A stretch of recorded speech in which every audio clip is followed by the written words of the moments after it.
Yorana Kawahanui, si de plus en plus de personnes s'engagent à travers le monde, la question se pose comment commencer et pourquoi s'engager aujourd'hui en tant que bénévole. Pour en discuter, nous recevons sur le plateau Maëva Drache, directrice de la Croix-Rouge, délégation Polynésie française, qui nous parlera finalement de l'engagement au sein de cette organisation Yorana. Yorana.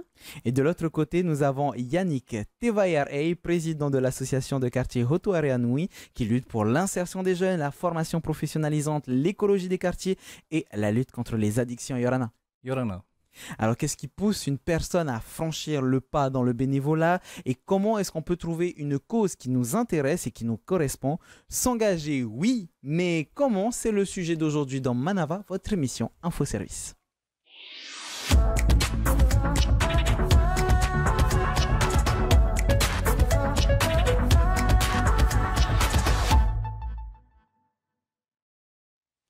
On va commencer avec un chiffre tout simple, 9000. C'est le nombre d'associations présentes sur Tahiti, ça fait beaucoup. Et encore, quelles sont celles encore en activité, que ce soit dans le domaine de la santé, dans l'environnement, de l'aide sociale, du divertissement? On connaît forcément une association qui nous tient à cœur et qui milite pour des combats forts et importants. Pourtant, le bénévolat reste dans certains aspects inconnus, insuffisamment connus pour beaucoup de personnes qui ne savent pas comment s'engager. On va commencer déjà par décrire ce que c'est le bénévolat. Maëva, être bénévole, c'est quoi finalement?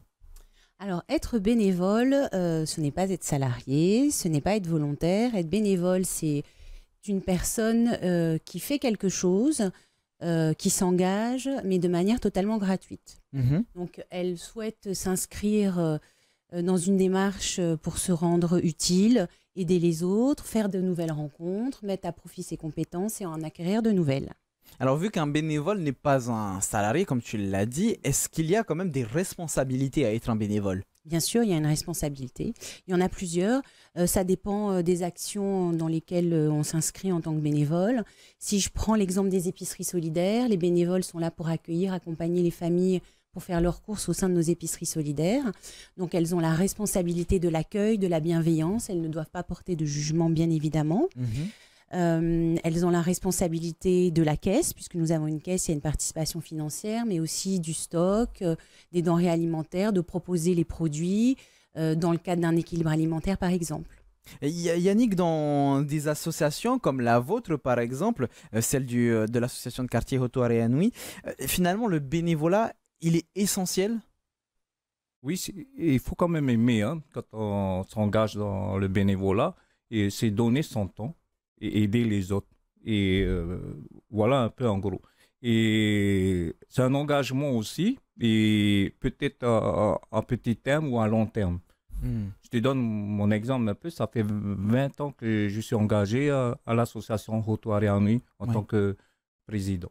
Donc, ça veut dire que peu importe la taille de l'association, que ce soit une très grande association avec des centaines de personnes, voire des milliers de personnes, ou même une petite association avec une vingtaine de personnes, être bénévole, c'est essentiel pour les actions de l'association. Ça peut aider l'association, justement, comme il disait notre ami. C'est pas des salariés, c'est un autre engagement, comme je viens de dire, il faut aimer d'abord. Aimer de donner son temps pour les autres. Voilà ce qu'il faut faire.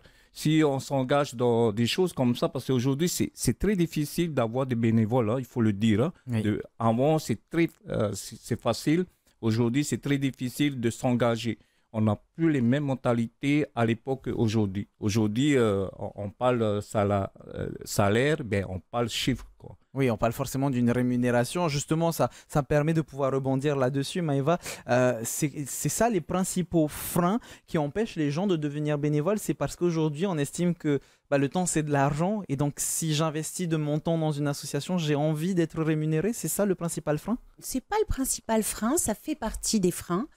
Mais c'est vrai que les gens aujourd'hui, comme disait Yannick, ont du mal à s'inscrire dans un engagement bénévole parce qu'effectivement, ils considèrent que tout travail aussi mérite salaire. Ce qui n'est pas le principe du bénévolat. Mais il n'y a pas que ça, il y a aussi le fait que les gens, si je prends l'exemple de la Croix-Rouge, on a beaucoup de retraités et les personnes préfèrent faire autre chose passer plus de temps avec des amis, avec leur famille, voyager, faire des activités qu'ils n'avaient pas l'opportunité de faire quand ils étaient salariés ou qu'ils étaient à leur compte. Donc voilà, pour moi, le principal frein, c'est d'abord avoir envie de s'occuper de soi-même avant de donner un petit peu aux autres. D'accord, donc finalement être bénévole, on regroupe finalement tout ce que vous avez dit aujourd'hui. C'est pas forcément un manque de temps qui vient comme un frein, comme un obstacle à l'investissement des bénévoles. Est-ce qu'il y a un manque de temps, de motivation parfois, voire même une méconnaissance des missions qui sont possibles au sein des organismes? C'est pas un manque de temps. Il y a des personnes qui sont à la retraite et qui veulent pas être bénévoles. Il y a des personnes qui sont salariées et qui donnent un peu de leur temps aussi, malgré le fait qu'ils travaillent du lundi au vendredi. Ils sont disponibles le samedi ou même prennent des congés. On en a chez nous. C'est peut-être une méconnaissance des missions. Il y a tellement d'associations chez nous. Il y a beaucoup d'associations de quartier qui font un travail formidable. C'est peut-être aussi la démarche d'aller vers, de se dire est-ce que je ne serais pas un peu jugée, est-ce qu'on ne va pas me regarder parce que je suis ceci ou cela. Moi, ce que je conseille toujours, c'est d'aller sur Internet, les réseaux sociaux, aller se renseigner sur les associations au sein de la commune dans laquelle on habite, et puis prendre contact avec l'association, venir s'intéresser, aller parler à des salariés, à des bénévoles. Et puis de toute façon, quand on s'engage en tant que bénévole, on donne le temps que l'on souhaite. Un petit peu, beaucoup. Oui, rien n'est imposé. Rien n'est imposé. Alors, ce qui est imposé, on en parlait tout à l'heure avec Yannick, c'est le cadre, la structure en fait. Les idées, chez nous, on a 7 principes.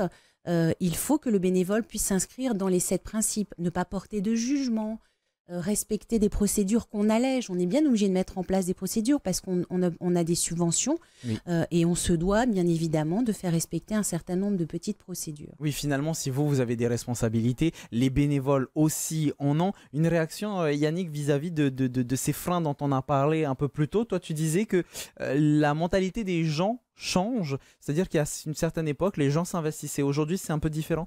Oui, c'est très difficile aujourd'hui d'avoir des bénévoles dans les associations.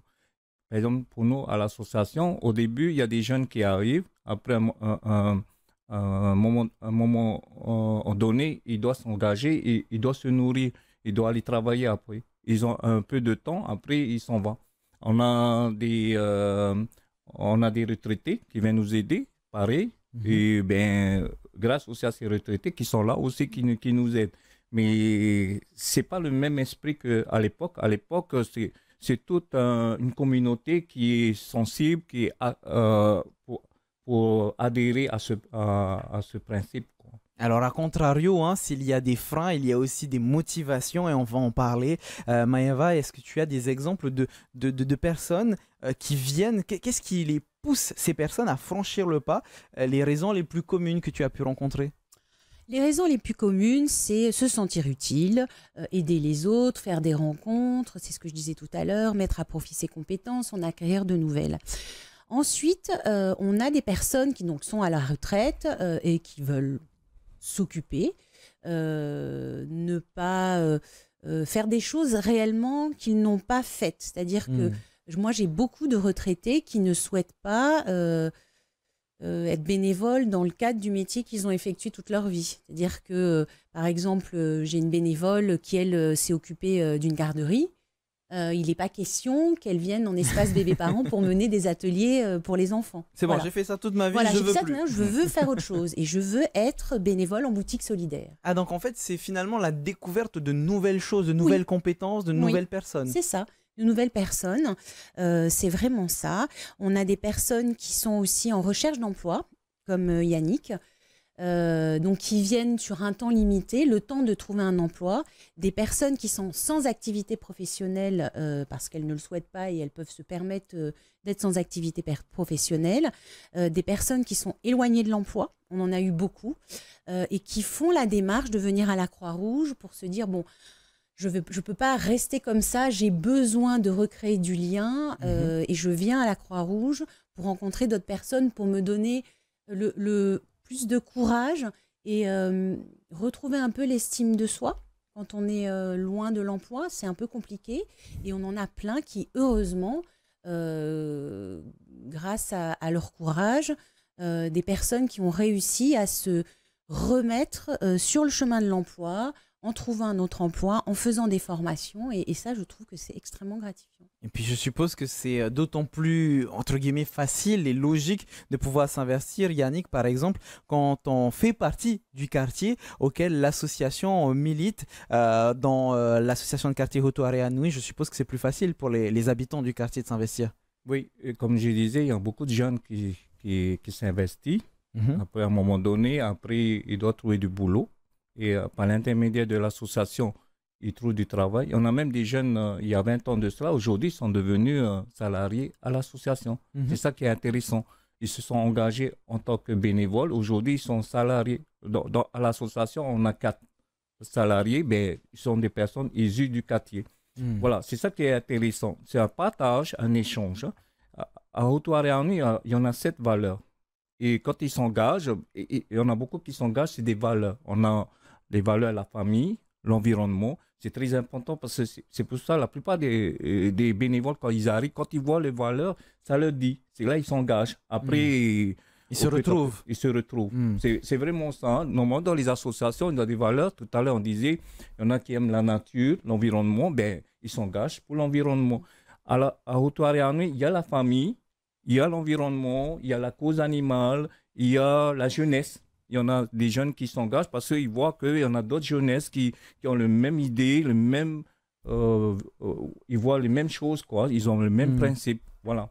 Donc là, on a un cas concret par rapport à cette association de quartier Hoto Areanui. Mais pour quelqu'un, par exemple, qui veut devenir bénévole, il aimerait bien s'investir, se sentir utile, comme tu disais un peu plus tôt, Maëva, mais qui ne sait pas par où commencer, comment est-ce qu'il peut trouver la structure, l'association qui correspond à ses valeurs, ses intérêts? Qu'est-ce que tu pourrais conseiller, toi, Yannick, à quelqu'un qui veut s'investir, mais qui ne sait pas où aller? Ben, quelqu'un qui veut s'investir, il ne sait pas où il veut aller. Il faut aimer. Qu'est-ce que tu aimes dans ta vie? Il y a des associations, comme je disais, la nature, famille ou autre. Il faut savoir ce que tu aimes dans la vie à faire. Et c'est comme moi, j'aime bien contacter les autres, tout ça. C'est pour ça que je me suis engagé dans cette association. à Hoto Areanui. J'aime bien le contact avec les gens. Et comme dans mon métier, hôtellerie, restauration, c'est le même. Et dans le social, c'est le même contact. Il faut aimer qu'est-ce qu'on veut faire. C'est vraiment ça. Et puis, il faut chercher, on a aujourd'hui les réseaux sociaux, c'est quelle association qui travaille dans tel domaine, tel domaine. Oui, qui correspondent le plus à nos envies. C'est sûr que quelqu'un qui va aimer faire du tennis ne va pas s'investir dans une association pour aller faire de la plongée. Dans la même idée, finalement, ça serait quoi les conseils pour des personnes qui veulent être bénévoles, Maëva? C'est exactement ce que dit Yannick, c'est de savoir ce que l'on souhaite, qu'est-ce qu'on aimerait vivre en tant que bénévole. Et ensuite, il y a Internet, les réseaux sociaux, il y a le bouche à oreille, il y a votre émission par exemple, il y a tout un tas d'outils qui aujourd'hui nous permettent de prendre connaissance des actions des autres. Tout simplement par rapport à ça, donc je sais ce que j'aime faire, mais comment savoir si les compétences que j'ai correspondent finalement aux actions de l'association ou aux aspirations que je peux avoir? Bon, là on rentre un peu plus dans la spécificité, mais est-ce que pareil vous aidez parfois les personnes à venir et à les rediriger vers le bon pôle, la bonne structure? En réalité, on ne demande pas de compétences particulières. Ce que l'on propose aux bénévoles, ce ne sont pas des missions qui sont très techniques, qui demandent de l'expertise. Par exemple, je n'ai pas de bénévoles qui s'occupent de la saisie comptable. Nous, les salariés, sommes là pour ça. Nous sommes là pour créer des dispositifs, monter les dossiers de demande de subvention, suivre les dispositifs, les organiser. C'est notre rôle en tant que salarié. On s'occupe de tout ce qui est partie financière, budgétaire, ressources humaines. Voilà. Les bénévoles, eux, s'inscrivent dans un engagement simple, qui est humain, nous aussi en tant que salariés, mais eux sont uniquement au contact du public. Donc en fait, les compétences, on n'a pas besoin d'un bac plus 52. C'est très bien si vous en avez un. Si vous n'en avez pas, moi j'ai pas le bac, ça ne m'empêche pas d'être directrice de la Croix-Rouge et d'être salariée. Mais ils viennent comme ils sont. Et en fait, on leur demande d'être attentifs aux autres parce qu'ils ont en face d'eux des personnes qui sont vulnérables, de ne pas porter de jugement, ce qui n'est pas évident. Mais après, au-delà de ça, on n'a pas besoin de compétences particulières. Il ne faut pas que les gens se disent moi, je ne sais pas faire ci, je ne sais pas faire ça. Le milieu associatif est un endroit où on est là pour être au contact des autres, apprendre des gestes simples, mais surtout aimer les autres, avoir envie d'être au contact du public, aider les autres. Tout simplement. Yannick, Oui. j'ai vu que tu voulais pouvoir réagir à ce que disait Maëva. Oui, comme disait Maëva, c'est vraiment, c'est pas une question de compétence, c'est une question de partager de ce savoir-être, savoir-faire. Si on a, comme elle disait, même dans nos associations, on n'a pas des diplômés, et on a des personnes aujourd'hui, c'est comme, il y a plusieurs raisons. C'est vraiment la partie, comme je disais tout à l'heure, aimer ce que tu veux faire et tu veux partager aux autres, tu peux venir dans une association, partager tes connaissances, tes savoirs et travailler justement pour aider les autres. Voilà. Comme il disait Maëva, il y a des associations qui ont des salariés, c'est comme le nôtre aussi, la compétence technique, tout ce qui est technique, tout ça, mais les valeurs humaines, c'est vraiment cette valeur humaine communautaire qu'il faut travailler autour des associations qui donnent la richesse. Et puis, quand on se lève le matin et puis quand on rentre en fin de journée, je n'ai pas perdu ma journée. Voilà, j'ai fait quelque chose de bien aujourd'hui pour aider les autres. C'est vraiment ça quand on s'engage dans une association. Justement, parlons de l'avantage qu'auront les bénévoles à pouvoir s'engager, peu importe l'association. C'est quoi finalement qu'est-ce que ça leur apporte de s'engager? Au-delà de l'aspect, tiens, j'ai aidé quelqu'un, je me sens utile. Est-ce qu'il y a d'autres compétences ou d'autres choses que ça leur apporte à ces bénévoles? Je donne, pour moi, par exemple, depuis 20 ans, je me suis engagé à l'association. Quand je vois une famille ou un jeune qu'on a suivi, et puis un jeune qui a réussi son bac, aujourd'hui, il a trouvé du boulot, il est devenu entrepreneur. Grâce à l'association, il a tout fait ces démarches-là. Je suis content. Après, je me pose la question, je n'ai pas perdu mon temps. Ou une famille qu'on a accompagnée aujourd'hui, ça y est, ils sont sortis de cette... il y a une solution qui a été trouvée, ils sont sortis de là. C'est bien. C'est ça qui me donne pour moi, je donne, c'est Yannick qui parle, et qui me donne cette force depuis 20 ans de continuer. Je me suis dit, il y a même ma famille et puis mes amis qui me disent, tu perds ton temps, tout ça. Puis j'ai dit non. C'est ça je suis heureux, je suis content quand je vois un jeune qui réussit, qui a trouvé un boulot, et je suis content. Je me suis dit, c'est merveilleux. Comme je disais tout à l'heure, quand tu rentres dans la journée, le matin, tu as passé une bonne journée, tu as aidé quelqu'un, tu as apporté quelqu'un, et puis la personne t'a donné un truc que tu ne connais pas du tout. Ah oui, j'ai appris ça aujourd'hui. C'est ça qui est intéressant, cet échange humain. Et dans les années qui vont arriver, on a affaire à des robots. Dans les associations, là, on a affaire à des personnes humaines. Ce sont l'être humain qui est en face, et tu tends ta main, et l'être humain c'est des échanges humains, quoi. C'est ça qui est intéressant dans les associations, quoi. Et je vois que Maëva, tu veux réagir à ce que vient de dire Yannick? Non, je suis tout à fait d'accord, on en parlait encore tout à l'heure. C'est vraiment... moi, je pense qu'il ne faut pas se voiler la face. Quand on est bénévole, on a besoin vraiment de se sentir bien à la fin de la journée, de se sentir valorisé par l'action qu'on a menée. Oui. C'est ce qui fait qu'on a envie d'être bénévole et qu'on reste bénévole. C'est vraiment ça. Oui, c'est aussi acquérir de nouvelles compétences. Oui, c'est aussi connaître de nouvelles personnes. Mais c'est vraiment se dire... voilà, j'ai fait quelque chose de bien, j'ai rencontré une famille en épicerie solidaire, je l'ai écoutée, je l'ai accompagnée au sein du dispositif, je lui ai donné quelques petites pistes pour que ça aille mieux, sans révolutionner l'histoire de la famille, et je rentre chez moi et je suis contente. Et donc, il y a toujours des besoins de bénévoles, puisque, on le disait en tout début d'émission, il y a certains freins qui viennent et qui impactent cet investissement. Aujourd'hui, c'est quoi les besoins concrets, peu importe les associations, ou si on doit prendre l'exemple de la Croix-Rouge, par exemple? On a toujours besoin de bénévoles. Plus le temps passe et plus on se rend compte qu'on a de moins en moins de bénévoles. Oui. Moi, quand j'étais petite, je viens d'une famille où on a beaucoup d'engagement social, où on fait beaucoup de bénévolat. Et ce que j'ai connu, moi, quand j'étais petite, n'existe plus aujourd'hui. Il existe au sein des confessions religieuses, mais beaucoup moins dans le milieu associatif, en milieu d'action sociale, par exemple. Beaucoup dans le milieu sportif, par contre, il y a beaucoup de bénévoles. Mais c'est vrai que nous, au sein de notre association, on a besoin de bénévoles. Il ne suffit pas d'avoir des salariés. Alors, ce n'est pas évident d'avoir des salariés parce qu'il faut trouver des sources de financement. Mais si je prends l'exemple des épiceries solidaires, on reçoit 3800 personnes par an. En sachant qu'on a une responsable des épiceries solidaires et une gestionnaire de stock des épiceries solidaires qui sont donc toutes les deux salariées. Elles sont là pour un certain nombre de missions qui ne sont pas effectuées par les bénévoles, mais on ne pourrait pas recevoir 3700 personnes par an s'il y avait 2 salariés. C'est impossible. Donc en fait, les bénévoles, on en a besoin. Nous, on mène des actions au quotidien comme Yannick. Et si on n'a pas de bénévoles, demain, on ferme la Croix-Rouge. Ou sinon, on va limiter en fait notre action à un petit nombre de personnes. Et ça serait vraiment dommage. Donc finalement, Yannick, pour terminer l'émission, les bénévoles, c'est vraiment la force d'une association ou d'une structure? Oui.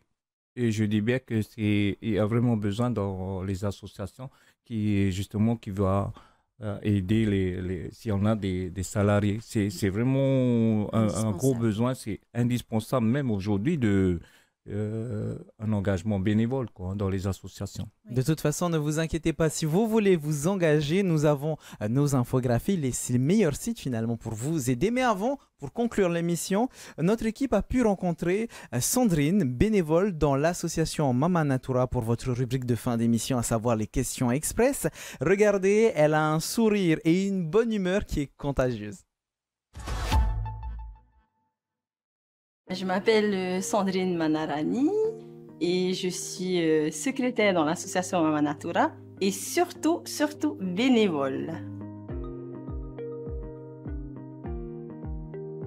Ce qui m'a motivée en tant que bénévole, alors moi j'aime beaucoup les sorties randonnées, j'en fais beaucoup, du moins j'essaye de parcourir un petit peu Tahiti, de sillonner un petit peu les montagnes. De par nature, je suis quelqu'un qui rend service. Je n'ai pas tellement ce souci de pouvoir rendre service, mais vraiment là, je voulais vraiment chercher quelque chose qui ferait du bien à la nature. Donc c'est pour ça que j'ai commencé à chercher et pas juste une association fake, tu vois, où on parle juste d'elle juste une fois dans l'année. Moi, personnellement, ça me donne du plaisir. Et vous savez, quand j'ai fait ma première action, le soir en rentrant, j'avais l'impression que Mère Nature et surtout Tahiti me disaient merci. Merci pour ce que j'avais fait. Et c'était vraiment ce soir-là, quand j'avais fait ma méditation, j'avais limite presque les larmes aux yeux parce que je sentais, je l'avais ramassé avec tout mon cœur et surtout je l'avais conscientisé. Pour ça, j'arrive quand même à fédérer pas mal de ma famille. Donc, du coup, il y a toute ma famille qui est dedans. Mes enfants, ils ramassent. Donc, quand c'est les vacances, ils participent avec moi. Ils viennent. Donc, je les encourage à venir. J'essaie de montrer l'exemple. Et surtout, je mets aussi en place à la maison des petits tips, tu sais, pour la nature. Par exemple, le papier film. Tu sais qu'on utilise beaucoup pour filmer le repas après quand on a fini le film alimentaire.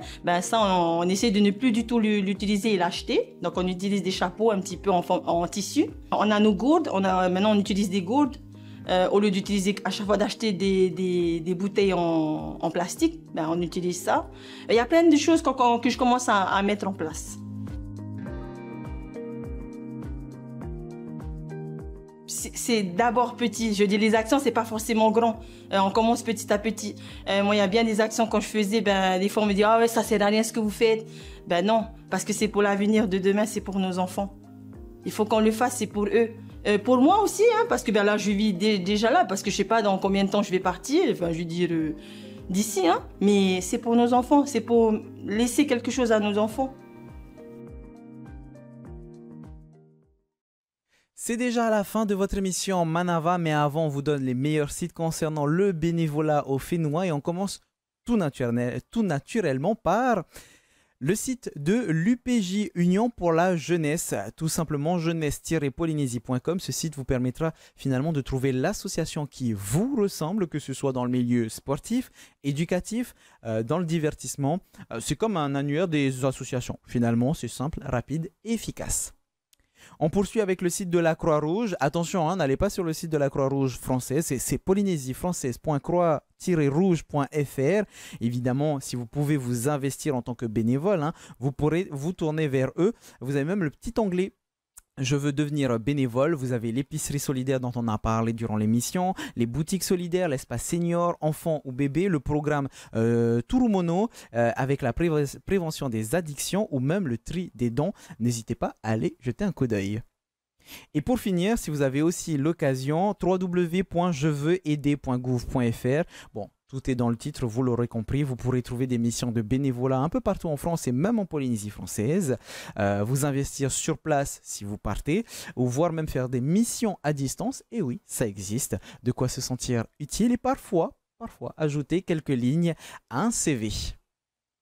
Merci beaucoup Maëva d'avoir été présente et de nous avoir parlé de l'investissement finalement des bénévoles à la Croix-Rouge. Merci Maruru. pour l'invitation. Et Maruru, Mehmet et Yannick, et bon courage pour vos associations dans la suite. L'invitation. Maruru aussi, à vous d'avoir suivi notre émission tout simplement. On se retrouve très bientôt. En attendant, bonne soirée sur TNTV avec à 18h votre revue à Tahiti. Maruru itotato farerira, trahoma, parheana.